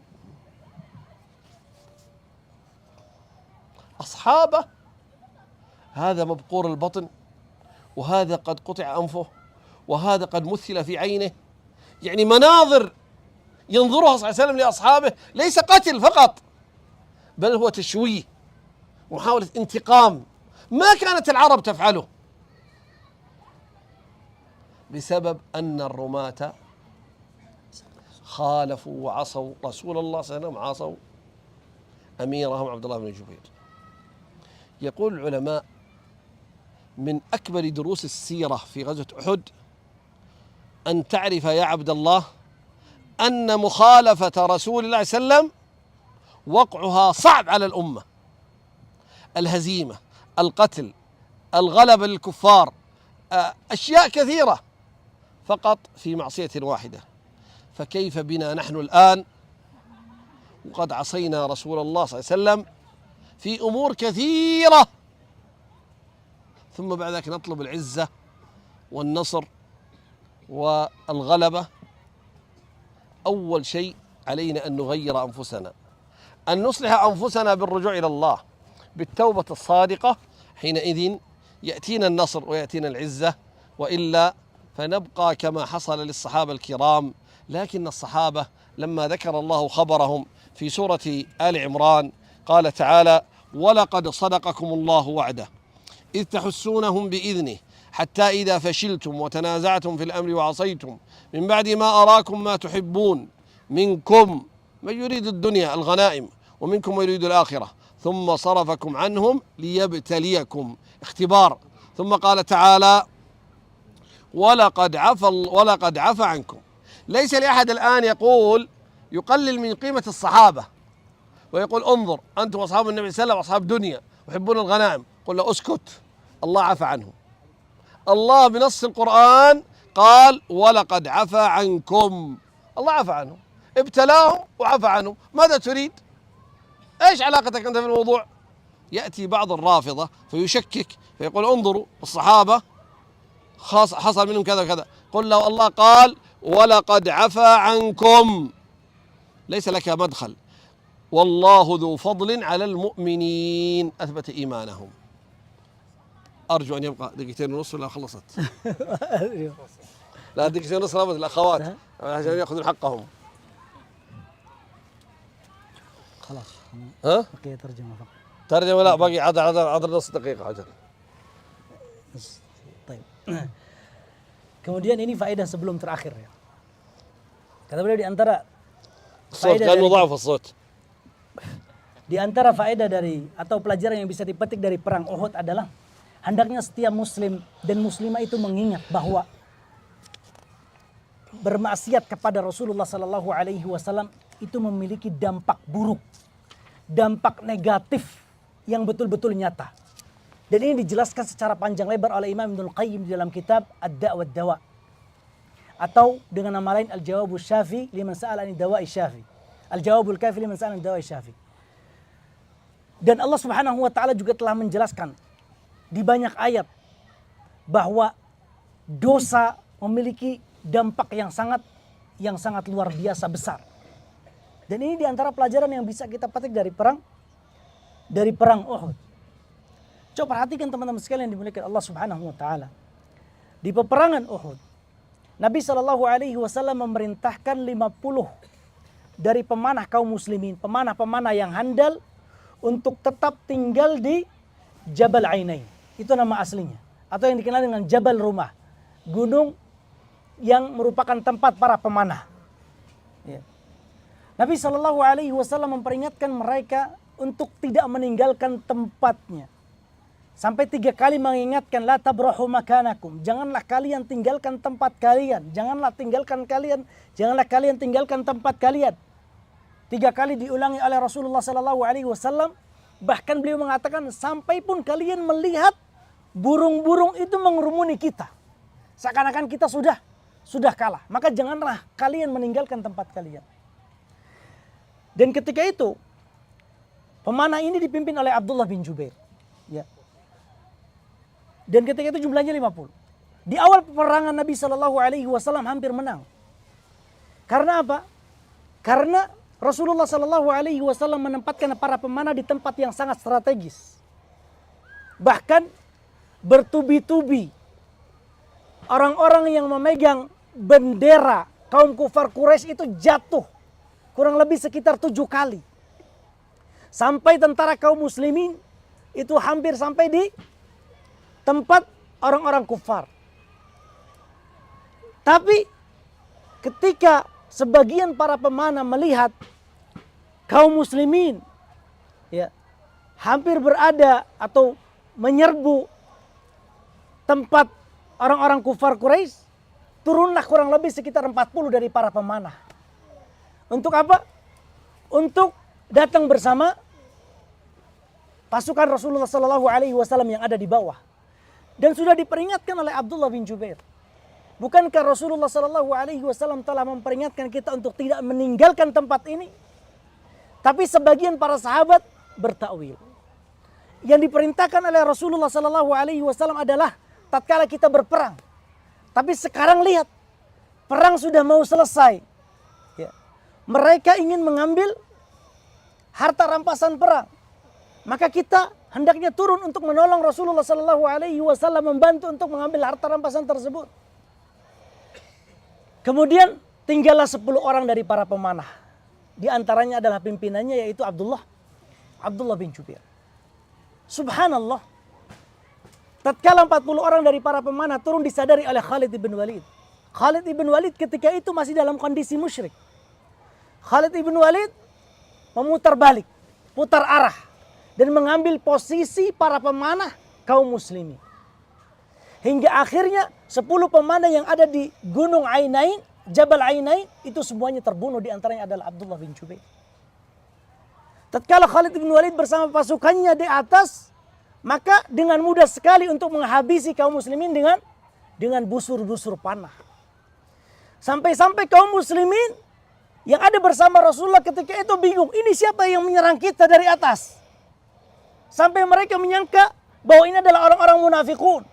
Akhirnya mereka kaum muslimin saling bunuh karena dikhawatirkan ada sekelompok orang munafikin di tentara di barisan mereka. Dan pada akhirnya ya, meninggallah 70 orang sahabat Nabi sallallahu alaihi wasallam. Ini beban mental yang dirasakan oleh Rasulullah sallallahu alaihi wasallam. Meninggallah paman beliau, yaitu singa Allah dan singanya Rasulullah sallallahu alaihi wasallam, Hamzah bin Abdul Muttalib. Meninggallah Mus'ab bin Umair, Abdullah bin Jubair, Abdullah bin Jahsh. Banyak meninggal dari kalangan para sahabat Nabi sallallahu alaihi wasallam. Bahkan tatkala 70 orang sahabat ini meninggal, mereka tidak hanya sekedar dibunuh, tapi dimutilasi. Ada yang dipotong hidungnya, ada yang dipotong telinganya, ada yang dicabik-cabik perutnya. Ini menunjukkan kepada kaum muslimin bahwa betul-betul orang kufar itu ingin balas dendam atas kekalahan yang mereka rasakan di perang Badar. Sebabnya apa? Sebabnya adalah karena mereka tidak mentaati Rasulullah sallallahu alaihi wasallam. Dosa atau dampak negatif yang diakibatkan karena dosa sangat luar biasa. Dan ini dirasakan oleh kaum muslimin. Para sahabat hanya sekali tidak mentaati Rasulullah sallallahu alaihi wasallam tapi berujung kekalahan. Nah, sekarang kita berkali-kali kita berdosa, tidak mentaati Rasulullah sallallahu alaihi wasallam, kemudian kita menginginkan kemenangan datang dari Allah Subhanahu wa taala. Kemuliaan dirasakan oleh kaum muslimin di berbagai macam negara. Kita tetap meminta kepada Allah Subhanahu wa taala, tapi di sisi lain kita juga harus kembali kepada Allah Subhanahu wa taala. Di sini ada satu catatan penting teman-teman sekalian yang dimuliakan Allah Subhanahu wa taala. Sebagian orang-orang itu mencela para sahabat Nabi sallallahu alaihi wasallam dengan anggapan bahwa lihatlah sahabat Nabi kalian ya sangat cinta terhadap dunia. Sampai-sampai mereka menjatuhkan hukum kufur kepada para sahabat Nabi sallallahu alaihi wasallam. Kita perlu mengingat bahwa di dalam surat Al-Imran Allah Subhanahu wa taala juga telah membebaskan mereka. Allah mengatakan secara tegas, walaqad afa anhum. Allah telah mengampuni mereka, memaafkan mereka. Maksudnya para sahabat Nabi sallallahu alaihi wasallam. Ya. Dan ini terjadi karena kekeliruan. Yang dirasakan oleh para sahabat, yang dilakukan oleh para sahabat terjadi karena kekeliruan. Maka teman-teman sekalian dimuliakan Allah Subhanahu wa taala, hendaknya kita selalu mengingat tentang bahaya dosa. Bahaya kita meninggalkan perintah Rasulullah sallallahu alaihi wasallam karena dampaknya dirasakan oleh seluruh kaum muslimin. Kekalahan, kehinaan di mana-mana. Itu sebabnya tidak lain dan tidak bukan karena dosa-dosa yang dilakukan oleh sebagian besar dari kita. Maka kita perlu kembali kepada Allah Subhanahu wa taala. أختم بهذه الفائدة وهي دور المرأة المسلمة في غزوة أحد. الأخوات النساء المسلمات لهن دور عظيم حتى في الجهاد. كان الصحابيات رضي الله عنهن يخرجن في الجهاد لا للقتال ولكن لمداواة الجرحى، لخدمة المجاهدين. فالمرأة لا تقاتل ولا تخرج في القتال إلا إذا اضطر حينئذ أو هجم العدو على البلد ستدافع عن نفسها، ولكن الأصل أنها ما تخالط المجاهدين الرجال في أرض المعركة وتقاتل. ففي أحد خرج بعض النساء الفضليات وكن يقمن بالدور العظيم، فخرجت عائشة رضي الله عنها وأم سليم، وكان من مهماتهما أنهما ينقلان قرب الماء من البئر الآبار التي حول أحد، وكذلك هناك سيل بجوار جبل عينين، فتفرغانه في أفواه القوم من كان جريحا ويحتاج إلى ماء عطشان، فكنا يقربن الماء إليه ثم ترجعان فتملآنها ثم تجيئان فتفرغانها في أفواه القوم. فاطمة بنت النبي صلى الله عليه وسلم شاركت وكانت تغسل جرح النبي صلى الله عليه وسلم وجرح النبي صلى الله عليه وسلم مع زوجها علي رضي الله عنه عن النبي صلى الله عليه وسلم. إذن الصحابيات رضي الله عنهم شاركنا في غزوة أحد كما كنا يشاركنا في غزوات أخرى، ومهماتهن كان مساعدة الجرحى المجاهدين فيما يتعلق بالطبخ، فيما يتعلق مثلا في الجرحى، مداواة الجرحى، تقريب الماء، نحو ذلك. هذا يدل على أن المرأة المسلمة لها دور حتى في الجهاد بمثل هذه الأمور التي لا تحسن صناعتها أو عملها إلا المرأة المسلمة. فالمجاهدون بحاجة إلى من يقوم على خدمتهم.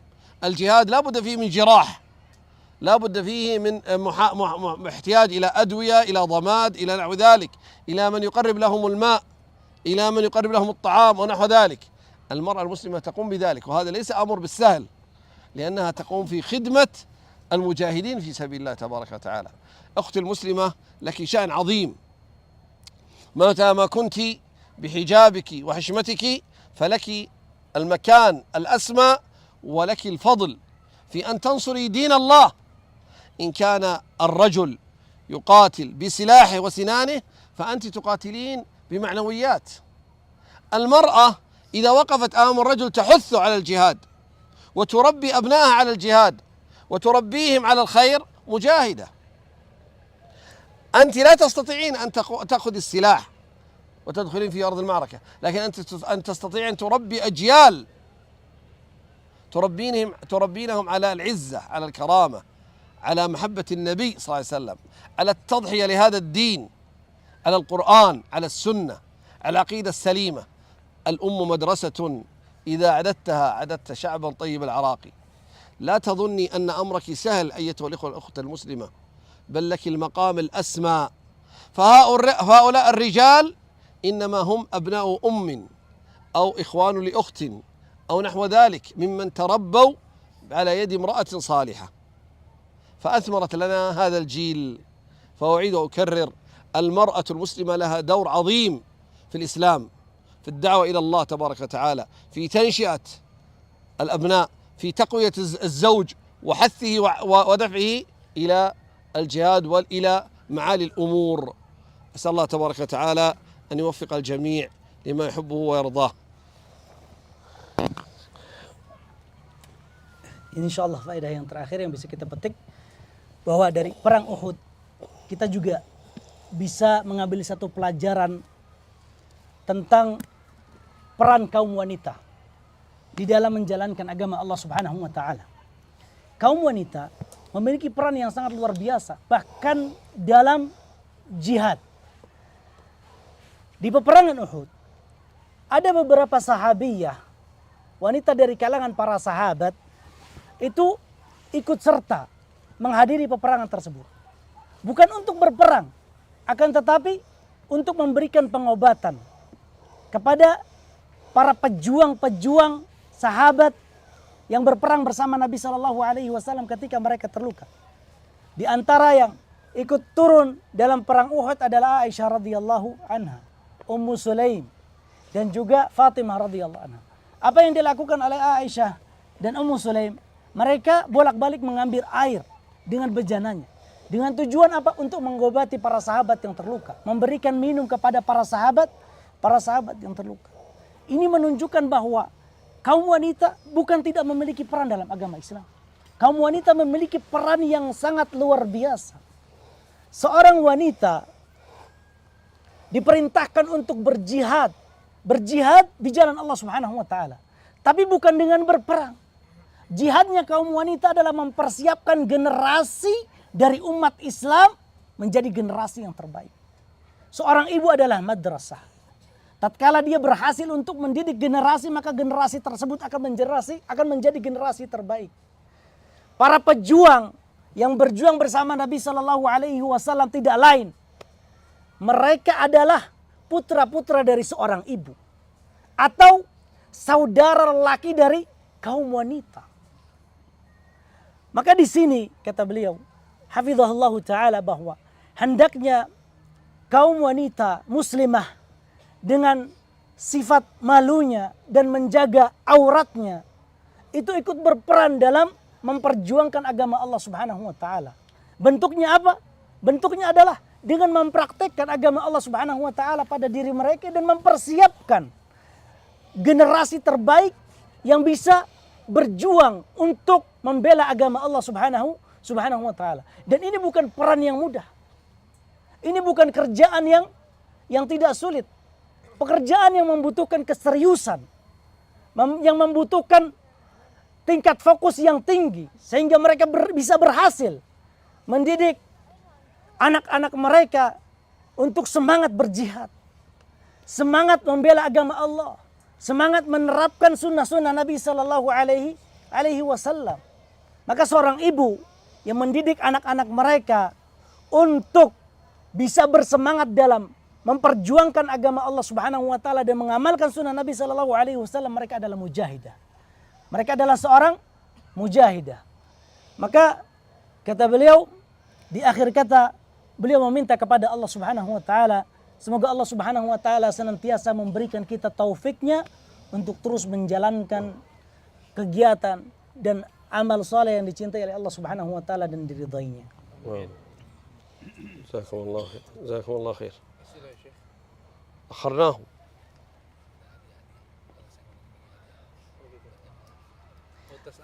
تسألهم في هذا يا شيخ. ها؟ أسألهم أنا؟ ذكور إناث ولا؟ ذكور إناث. كم جائزة للذكور كم جائزة للإناث؟ كثير شيخ. الله ما شاء الله مبارك. هذا شيء أفضل. أنت تعرف بسم الله. السؤال الأول.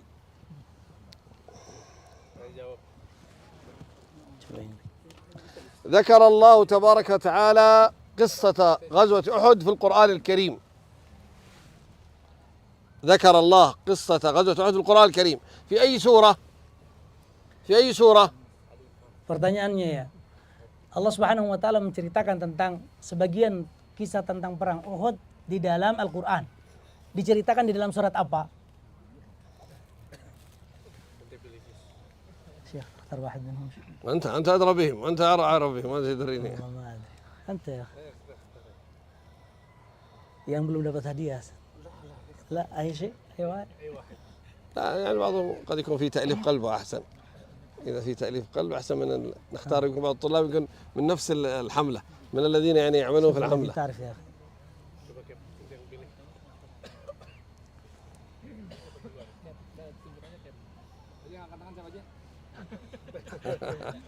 Pertanyaannya sulit soalnya.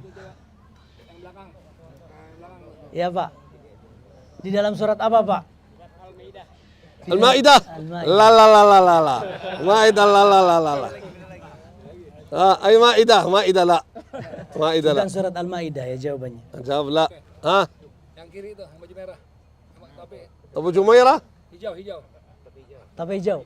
أحسنت ما شاء الله صحيح ما شاء الله ما شاء الله جائزة Bagus. أعطي جائزة ما شاء الله ما شاء الله إيش الجائزة هذا يا ترى إيش لحظة إيش فيه ماذا تتوقع إيش فيه Apa kira-kira isinya Pak? إيش فيه هنا Apa isinya kira-kira kata إيش beliau? هو أنا إيش Apa isinya? يقول كوب. كوب كوب نعم. ها ما شاء الله أنت تعرف الجائزة ما شاء الله ما شاء الله طيب أحسنت ما شاء الله مبارك طيب قلنا غزوة أحد وقعت في السنة الثالثة من الهجرة في أي شهر؟ Pertanyaan berikutnya, tadi dijelaskan bahwa perang Uhud itu terjadi di tahun ketiga Hijriyah. ثلاثة Tapi di bulan في apa? أي شهر؟ رمضان Apakah di bulan Ramadan? ذو الحجة Bulan Dzulhijjah, ذو القعدة ذو القعدة، محرم محرم، صفر صفر، ربيع ربيع، جماد رجب Yang belakang. Pak, silakan Pak. Ya. ما شاء الله صحيح شوال اعطي جائزه صحيح الله جاوب ما شاء betul, Allah الله barik. كوب كله كوب يلا عشان تشرب قهوه هنا Kata beliau semuanya hadiahnya cup ya, biar bisa minum kopi gitu. مبارك طيب Misalan. النساء الاخوات النساء طيب قلنا ان جبل الرماه له اسم يسمى في العرب جبل الرماه عندنا جبل أحد جبل كبير، يوجد جبل صغير عليه الرماة، هذا ما اسمه هذا الجبل؟ Pertanyaannya untuk ibu-ibu. Ada gunung Uhud, gunung besar. Sebelahnya itu ada gunung yang terkenal dengan gunung para pemanah. Dan gunung para pemanah ini memiliki nama asli yang dikenal di dalam bangsa Arab ya. Apa nama asli gunung pemanah ini? Silakan yang paling belakang. Paling belakang. Ibu yang paling belakang. Ujung tuh, ujung biru di pojok ya. Iya ibu, pojok. Ainain. Ainain. صح ما شاء الله ما شاء Betul, الله. jawabannya adalah gunung Ainain. كوب كوب كله كوب كوب. ها انتهت؟ Bagi Syekh. ها؟ Bagi kamu. الله سير هذا كثير هذه يبغى. طيب قال تعالى: إذ هم الطائفتان منكم أن تفشلا. من هما الطائفتان؟ إذ هم الطائفتان، طائفتان يعني جماعتان، قبيلتان، من هما؟ Pertanyaan untuk ibu-ibu. Allah Subhanahu wa taala menyebutkan di dalam ayat suci Al-Qur'an tatkala dua kelompok, dua kabilah yang bertekad untuk menjatuhkan diri mereka dalam kegagalan. Dua kabilah ini telah disebutkan namanya oleh beliau. Siapa yang tahu jawabannya? Silakan paling depan. ما شاء الله ما شاء صح. Sahih, jawabannya betul. حيكون النساء الآن ولا الرجال الآن؟ صح. كوب كوب كوب كوب كوب كوب.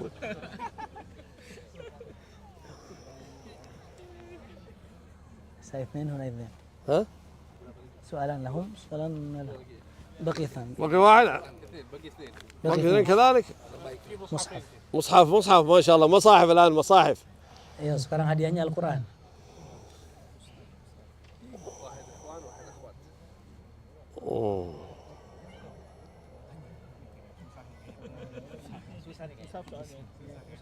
واحد رجال واحد نساء. الآن سؤال بدون ترجمة بدون ترجمة؟ عشان هدية ثمينة. ما يعرفوا إلا العربية.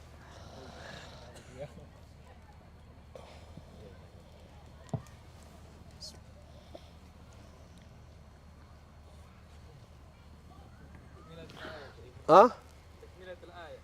تكملة الآية لازم حفاظ. ذكرنا ممن استشهد من الصحابة الكرام الذين قتلوا في غزوة أحد، قتل 70 صحابيا.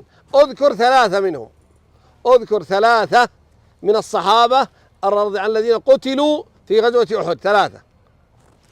Kata beliau, di antara yang telah kita sebutkan bahwa ada 70 orang sahabat Nabi Shallallahu Alaihi Wasallam yang mati syahid dalam peperangan Uhud.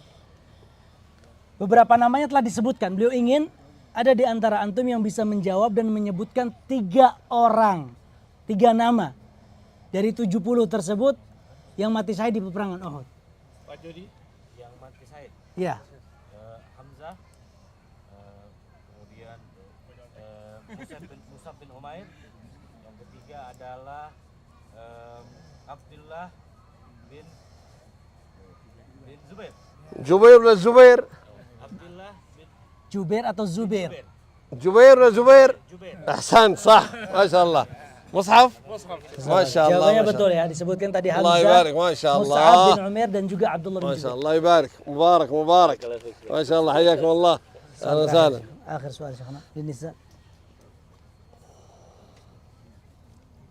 نفسه اذكري 3 صحابيات شاركنا في غزوة أحد. Pertanyaan yang serupa. Sebutkan 3 nama dari wanita para sahabat yang ikut berperan dalam perang Uhud yang telah disebutkan oleh beliau tadi. Silakan Ibu Diandra. Aisyah, Ummu Salamah, Fatimah. صح. Ummu Sulaim. أم سليم ليس أم سلمة، صح أم سليم. Ya, صحيح. jawabannya betul. Aisyah, Ummu Sulaim dan Fatimah radhiyallahu anha. لا ما شاء الله أنتم ما شاء الله طلاب ممتازون منتبهين للدرس، وأعجب ما رأيت الإخوة الذين يكتبون، فهذا أمر يشجع. إذا جاء ضيف جديد لابد أن يكون عندكم اهتمام، تكتبون هذا، يعني كتابتكم هذه تشعر أن لكم رغبة، فيعني حضوركم في محاضرة أو درس لا يوجد أحد يسجل يكتب، هذا معناته أنكم مستغنين. فإذا رأى المدرس أن الطلاب الذي جاء كل يكتب سواء بالدفتر أو بالجوال يتشجع ويلقي، ولو دعوته مرة ثانية سيأتي. أما إذا جاء إلى طلاب ليس بأيديهم دفاتر ولا شيء ومعهم حسبي، هذا ما مشكلة هذا. Kemudian جزاكم الله خير جميعا. تفضل. kata beliau, Masya Allah, kata beliau, antum di sini memiliki perhatian yang bagus untuk mendengarkan. باغوس هذه كويس، هذا باغوس كويس، هذا باغوس. ايش معنى باغوس؟ ايش هذا باغوس؟ Salam tazun. باغوس، انتم باغوس، انتم باغوس، انتم باغوس. Perhatian yang besar untuk mendengarkan kajian, dan ini sangat penting, terlebih khusus mereka-mereka yang mencatat. Karena ketika seseorang mencatat, baik itu di dalam buku ataupun di dalam HP, ini menunjukkan bahwa mereka membutuhkan ilmu. Berbeda dengan yang tidak mencatat, seakan-akan mereka tidak memerlukan ilmu. Apabila nanti ada pemateri yang baru, ada baiknya jika seandainya kita memiliki perhatian lebih untuk mencatat. Karena tatkala seorang pemateri menyaksikan, melihat murid-murid yang ada di hadapannya itu mencatat, ini merupakan satu semangat tersendiri, penyemangat tersendiri yang mendorong seorang pemateri untuk menyampaikan ilmu lebih kepada mereka. Dan insya Allah apabila seorang pemateri melihat murid-muridnya mencatat, nanti ketika dia diminta untuk mengisi lagi, memberikan nasihat lagi, dia pasti akan datang. Tapi kalau seandainya sebaliknya di antara kita ya tidak ada yang mencatat, ini justru malah bisa jadi faktor yang nanti kedepannya menyebabkan pemateri itu tidak akan datang lagi. Maka di sini ya beliau menyaksikan perhatian yang sangat besar, yang sangat menarik, yang sangat penting yang disaksikan oleh beliau kepada teman-teman sekalian baik dari bapak dan ibu-ibu tentang perhatian mereka dalam mencatat ilmu yang disampaikan oleh beliau. جزاكم الله خيرا جميعا، بارك الله فيكم. أسأل الله الكريم رب العرش العظيم أن يعيد لكم الزيارة وأن تأتوا زيارة أخرى إلى المدينة ونحن جميعا على خير يا رب، آمين يا رب العالمين. Kemudian beliau akhir kata beliau meminta kepada Allah Subhanahu wa taala, semoga Allah Subhanahu wa taala menganugerahkan banyak kebaikan kepada kita semua. Semoga Allah memberikan kesempatan kita kembali berikutnya dan berikutnya agar kita bisa berkunjung ke kota Madinah, melaksanakan ibadah umrah dan ibadah-ibadah lainnya, dan Allah Subhanahu wa taala selalu memberikan kita semua taufiknya. Allahumma amin. سبحانك اللهم وبحمدك أشهد أن لا إله إلا أنت أستغفرك.